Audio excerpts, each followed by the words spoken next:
রান্নাঘরে ঢুকে তীব্র গন্ধ পেলে প্রথমে যে চিন্তাটি মাথায় আসে সেটি হচ্ছে গ্যাস লিক হচ্ছে। কিন্তু আপনি কি জানেন এটি আসলে গ্যাসের গন্ধ নয়? ১৯৩৭ সালে আমেরিকার টেক্সাসের নিউ লন্ডন স্কুলে গ্যাস লিক হয় এবং পুরো স্কুলে ছড়িয়ে পড়ে। কিন্তু এই বিষয়টি কেউ আজ করতে পারেনি, কারণ আমরা প্রতিদিন যে প্রাকৃতিক গ্যাস ব্যবহার করি তার মূল উপাদান হলো মিথেন।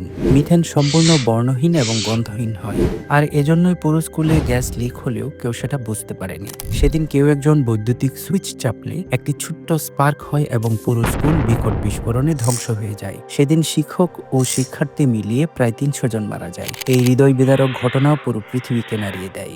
তখন গ্যাসের উপস্থিতি বুঝতে না পারার ভয়াবহতা উপলব্ধি করে গ্যাসে কৃত্রিমভাবে গন্ধ যোগ করার সিদ্ধান্ত হয়। এরপর থেকে গ্যাসের সাথে মারকাপটান বা ইথাইল মারকাপটান ব্যবহার করা শুরু হয়, যার গন্ধ অনেকটা পচা ডিমের মতো।